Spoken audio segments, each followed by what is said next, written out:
Hey, mister. You looking for company? Tonight can make you feel good if you want. You could do anything. Oh, hold on. What are you doing out here? You're too young to be here. How old are you? Shit. Oi! Get your ass over here. She thought you were somebody else. Let's go. Hey, sir. This girl is someone's daughter.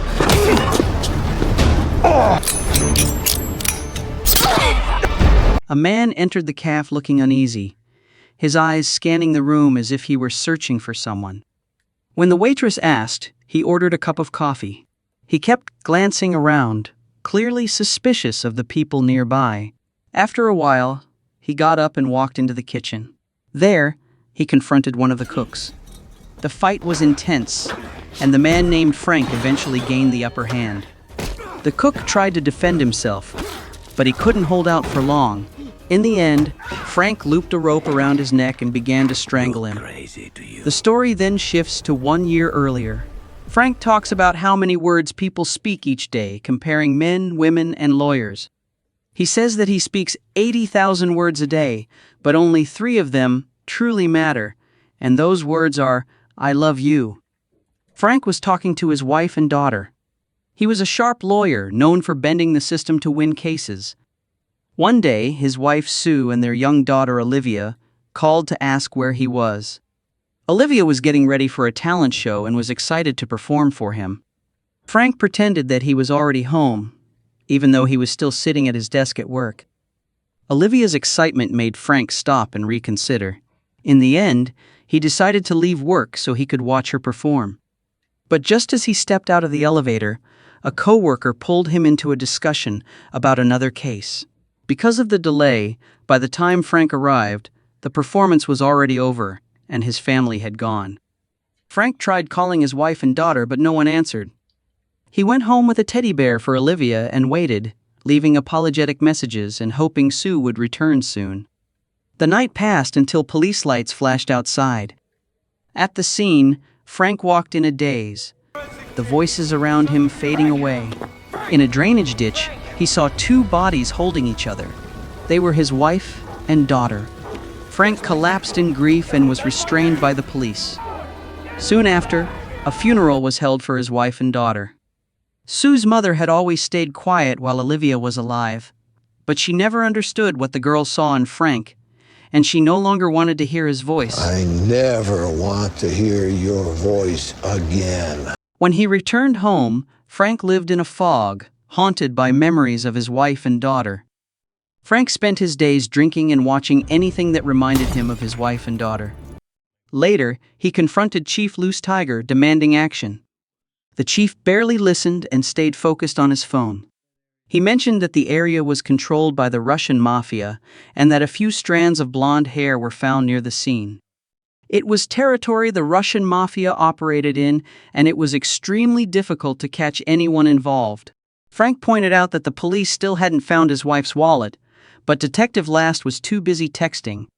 This made Frank angry, and he walked out of the station. As he passed through the hallway, Officer Strode watched him for a moment.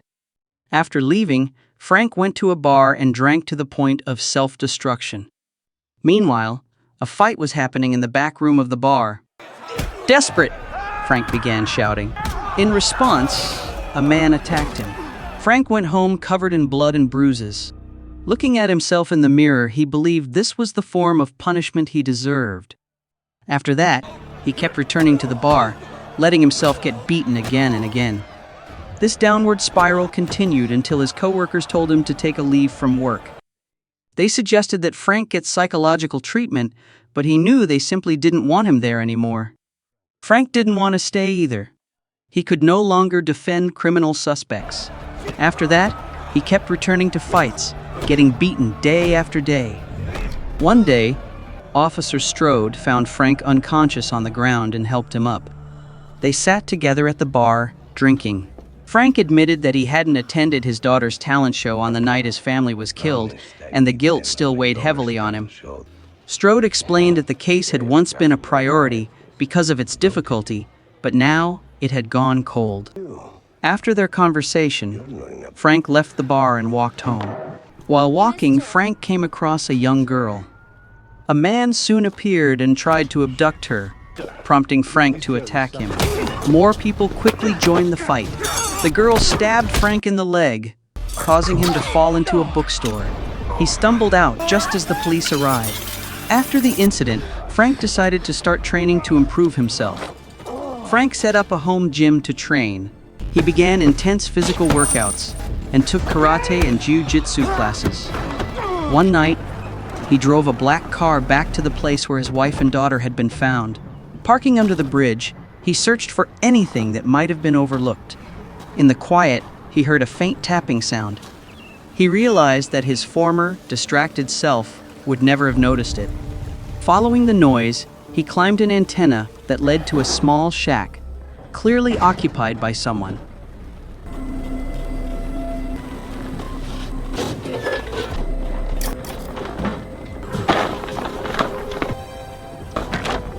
When he returned to his car, he saw 4 men trying to break in. He walked toward them. One of the men told him it was their territory and demanded his keys and wallet as payment. One of the men had a dog ready to attack Frank, but the animal refused to move. Frustrated, the man kicked the dog aside.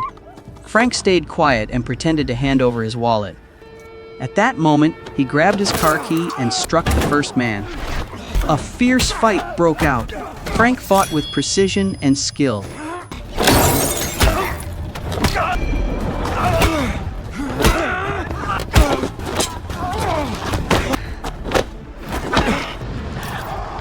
Afterward, he pulled out a photo of Sue and Olivia, showing it to one of them, trying to find a familiar face. Another gangster appeared and pointed a gun at Frank. In the chaos, Frank shot him in the stomach before he could think. His strength faded, and he collapsed to the ground. Later, Frank woke up shirtless, bandaged, and lying in bed. Frank wasn't familiar with the place, but his wounds had been treated. He quickly got dressed and straightened the bed. When a woman brought water into the room, he was no longer lying there. She turned and saw him standing behind the door.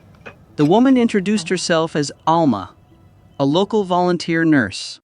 She asked if he was all right and whether he remembered what happened. She explained that she had found him lying on the road. Fortunately, the bullet only grazed Frank. He said nothing and walked away. The dog was still waiting outside and followed him home. Frank fed it. Then he pinned the man's photo to his whiteboard, crossed out his face, and moved on to the next lead.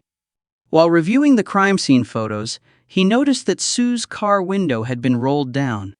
He wondered why the window had been lowered while it was raining. Just then, the doorbell rang.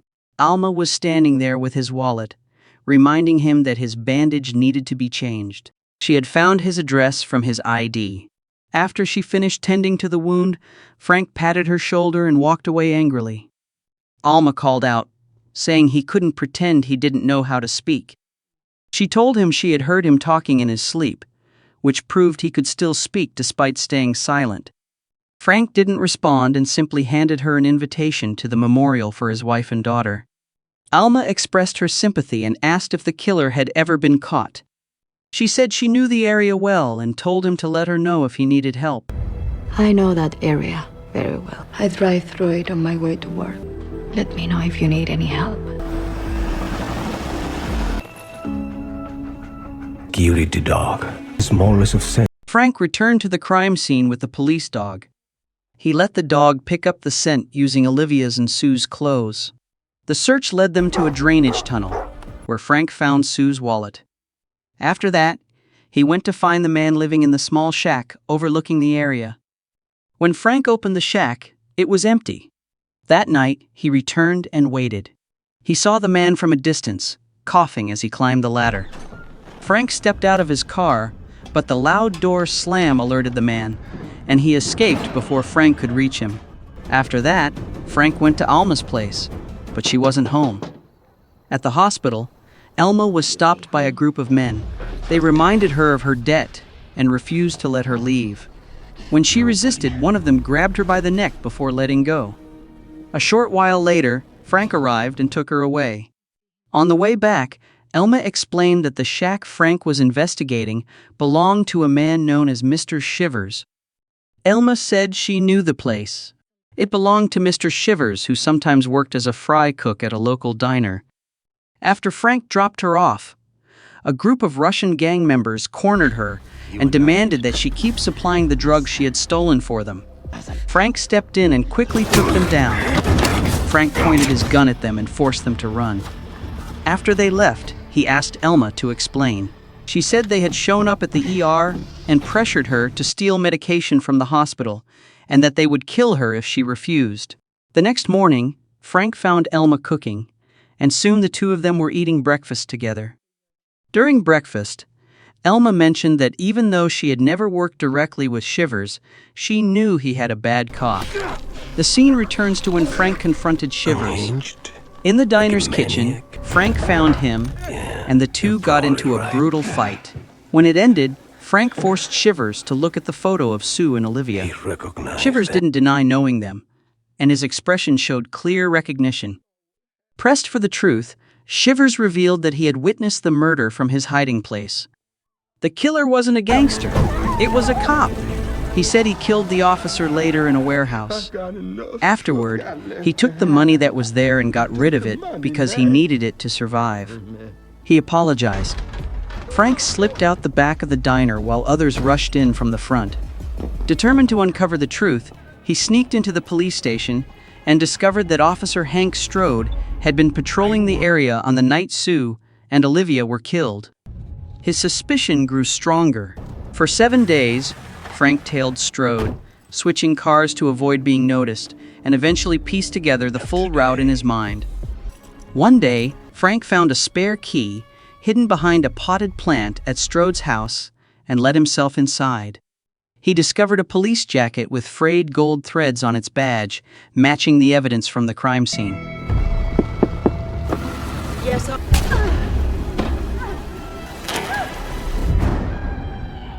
Continuing his search, he uncovered a hidden stash of suspicious items behind a false panel.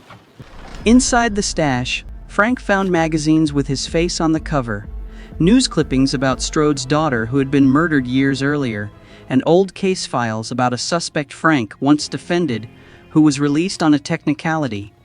He also found a digital camera containing disturbing photos, including images from Olivia's birthday and the family's funeral, captured without their knowledge. Realizing Strode's obsession, Frank left a message on his car, asking to meet at a warehouse to return the camera. When the time came, the two men confronted each other. Strode fired, but Frank dodged and took cover. Strode then revealed the truth. Frank had once defended a man who was released and later murdered Strode's daughter. She was only 12, and her killer should have been in prison. Strode then taunted Frank, mentioning Olivia and Sue to draw him out. A brutal fight broke out, and both men were injured.